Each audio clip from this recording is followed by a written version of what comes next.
هغه کامه ده که هغه نقطه ده یوه نقطه هم چې پاتې نو د هغوی ډېر ورباندې ټینګار کوي او په خپله دغه ژبه چې ده داسې یو دغه لري چې اپلیکیشنونه لري چې که یوه نقطه په یو ځای کې پاتې تا ته په خپله یو سور دغه درکوي یو سره اشاره یا سره نښه درکوي چې دلته یو څه شی پاتې دی.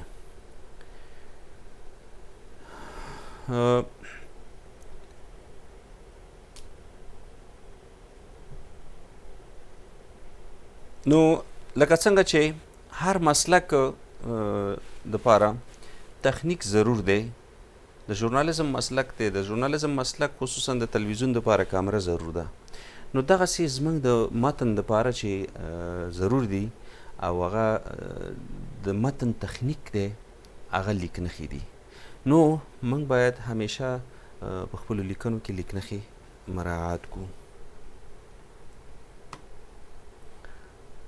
ښه اوس لږ څه عمومي په ګټو باندې د لیکنښو موږ غږیږو.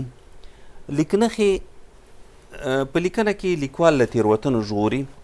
که چېرته موږ لیکنښې سمې وکارو نو د دې معنا دا ده چې موږ ځان له تېروتنو ژغورلی دی. یو متن دی ښه لوستی شو او ښه تلفظ کولی شو او ستونزه راته پکې نشته. بل دا دی چې که یوه لیکنه کې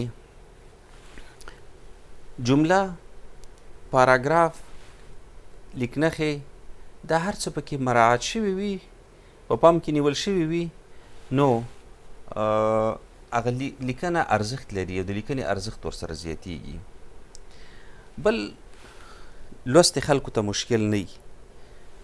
مثلا یوه لیکنه ده څو پاڼې ده، که جمله یې پکې نه وي په پام کې نیول شوي، که ته ټوله لیکنه ولولې دا الفاظ به سره په داسې شکل باندې دغه شوي ګډوډ شوي چې تر اخره پورې به پرې ته پوه نه شي. جمله د دې دپاره ده چې موږ ته د یو کار شروع او د یو کار پای وښیي په لنډو کې. مثلا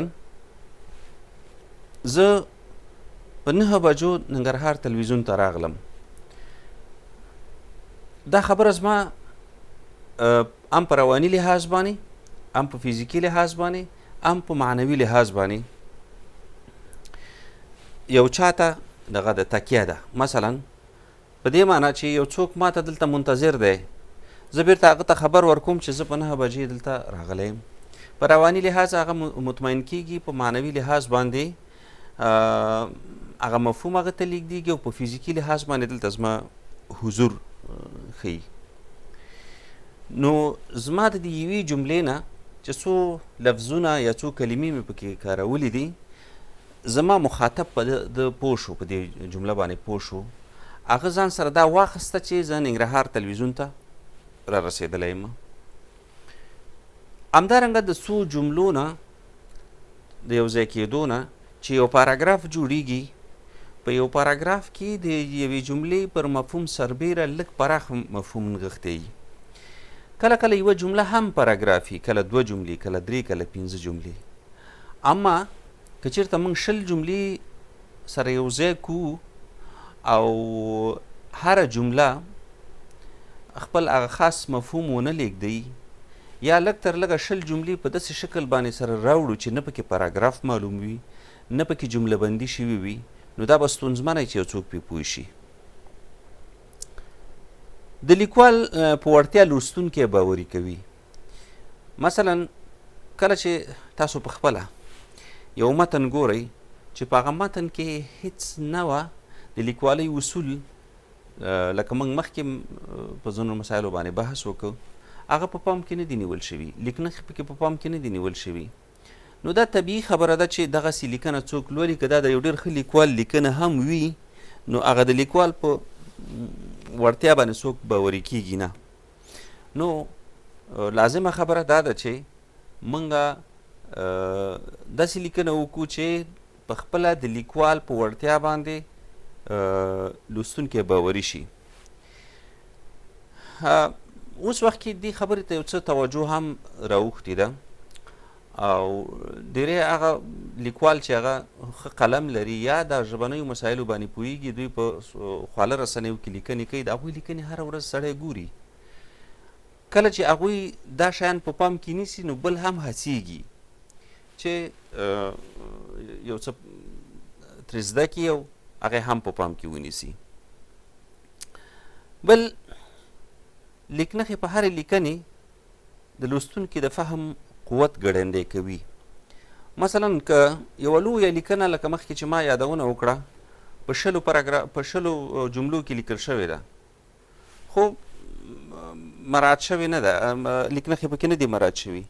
که چېرته پکې لیکنښې مراعات شوي، جمله پکې مراعات شوه، پاراګراف پکې مراعات شو، نو دا طبیعي خبره ده چې د لوستونکي فهم پې ګړندی کېږي، زر پوهېږي. او که نه نو دا بیا مشکله ده، سړی پې زر نه پوهېږي. دغسې لیکنې بیا ایسته ګزارئ. پرون موږ یو مثال د دې ورکړه چې زموږ او ستاسې لیکنه باید د یوې خوږې مړۍ په څېر وي، د یوې خوندورې مړۍ په څېر وي، یا د خوندورو خوړو په څېر وي چې څکه ترې وشي چې څوک یې ګزار نه کړي.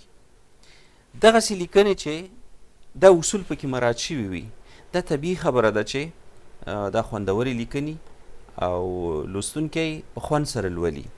خو که نه یې پکې مراعات شوي، بیا دغه لیکنه هېڅ بازار نه لري، هېڅ سوداګر نه لري دا میوه البته، ځکه چې خوند یې خراب دی، بیا ایسته غورځوي. نو موږ مخکې ذکر وکړه چې لیکنښې په بېلابېلو ژبو کې شته دی چې د هغې جملې نه عربي ژبه ده چې دې ته اعجامیه علامې وایي، یا په انګریزي کې ورته پنکچویشن وایي، په دري کې نشانه ګذاري بولي.